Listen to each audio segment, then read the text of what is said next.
Thunder and a snowstorm? Okay.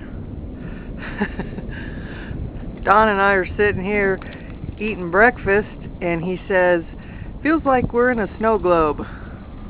So I thought I would take a little video clip of our snowstorm today.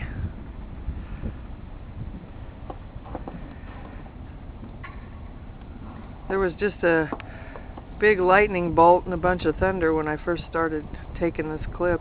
That was kind of strange. It's really coming down. Anyway, just took this so my dad could see it. Hi, Dad. Hey, Chris. Hey, Rafa. It's freezing over here.